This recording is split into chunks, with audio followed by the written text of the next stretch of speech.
You ever feel like the world is pulling you in 100 directions all at once? Like you started down a path that felt true to you, but somehow along the way, expectations, pressure, and even success itself made you forget why you even started? Lady Gaga knows exactly what that feels like. For years, she was at the top of the music industry, unstoppable, untouchable.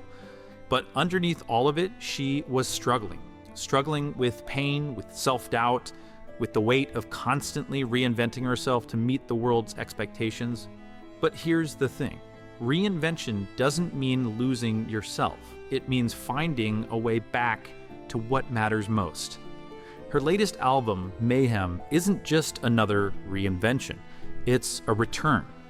A reminder that true growth is not about chasing something new. It's about rediscovering what was always there.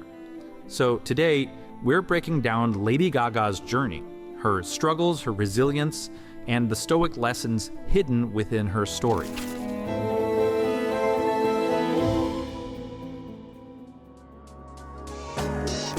Stoicism teaches us that we can't control external events, not fame, not criticism, not even success. But we can control our values, our dedication, and our commitment to our craft. Lady Gaga built a career on pushing boundaries, bold fashion, experimental sounds, and larger-than-life performances. But when you strip all of that away, right, at her core, she's a songwriter, an artist, someone who started with just a piano, a microphone, and a relentless drive to create something meaningful. But to understand her journey, you have to go back even further. Long before she became Lady Gaga, she was Stefani, a kid from New York obsessed with music. She started playing piano at age 4. Crazy, right? By 14, she was performing at open mics. She got accepted into NYU's Tisch School of Arts at 17, but she dropped out. She wanted to make music her own way, and it wasn't easy, right? She played in grimy Lower East Side clubs. She got rejected by multiple record labels. She was even told that she wasn't pretty enough or marketable enough to make it in the industry. But did she let that stop her? No, she did not.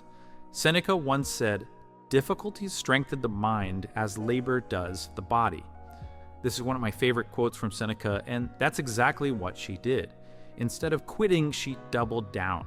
She worked harder, wrote more songs, and transformed every rejection into fuel. And when she finally got her break, she didn't just succeed, she dominated. But success, as Stoicism teaches us, isn't about reaching the top. It's about staying true to yourself once you get there. Lady Gaga is the queen of reinvention. From the Fame era to Born This Way, from jazz collaborations to Oscar-winning performances, she's proven time and time again that change isn't something to fear. But here's what people get wrong about reinvention. It's not about changing for others. It's about evolving into a better version of yourself. Seneca once said, "Throw me to the wolves and I will return leading the pack." And that's exactly what Gaga has done. Early in her career, critics dismissed her as a gimmick. Then, when she stripped things down with Joanne, people doubted her. When she transitioned into acting, they questioned if she could pull it off.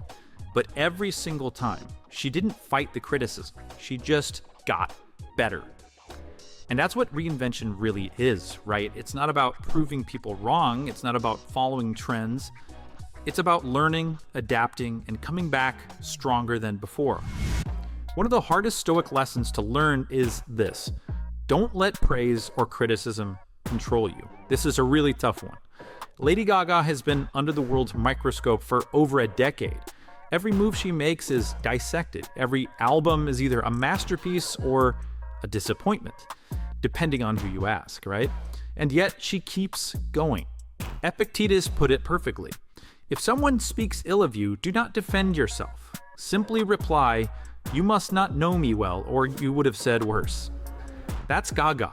She's not making music for approval. She's not chasing validation. She's creating because it's what she has to do. But beyond criticism, she's faced something even harder: chronic pain. Few people know the extent of her struggle with fibromyalgia. Some days, it's hard for her to even move. There have been times where she thought she might never perform again. But here's where Stoicism comes in. Suffering is only as powerful as the meaning that we assign to it. Epictetus, a former slave turned philosopher, said, "It's not what happens to you, but how you react to it that matters." Gaga doesn't let her pain stop her. She adapts. She finds a way to keep creating. She embraces what she can do instead of mourning the things she can't do. Her music, her performances, her entire presence, it's not just entertainment, right? It's resilience. It's proof that hardship doesn't define you. What you do with it does. So what makes Mayhem different from her previous albums? It's not just another stylistic shift, it's a homecoming. For the first time in years, she's reconnecting with her raw, unfiltered self, the artist that existed before the fame, before all the expectations. She's stripped back the excess, focused on storytelling, returned to that sound that made her fall in love with music in the first place. And that's a powerful lesson for all of us. So, what can we learn from all of this? Here are 4 Stoic lessons to take with you today and beyond. Number 1, return to what matters. Success and failure come and go, but your passion, your purpose, will always be there if you're willing to look for it. Number 2, reinvent yourself, but stay true. Adapt to life's challenges, but don't lose sight of who you are in the process. Number 3, ignore the noise. People will judge. People will misunderstand. Keep doing the work anyway. Number 4, turn pain into purpose. Hardships will come, but if you let them, they can be the fuel that drives you forward. So here's the real question. What about you? Lady Gaga's journey isn't just about music. It's about what happens when you refuse to let the world define you. When you refuse to let pain, failure, or even success pull you away from who you really are. So think about your own life. Have you strayed from what truly matters to you? Have you been caught up in chasing external validation instead of internal fulfillment? Maybe you've been hesitating on something, a dream, a goal, a creative pursuit, because you're afraid that it won't be accepted. Maybe you've let the opinions of others dictate what you do, how you express yourself, or even how you see yourself.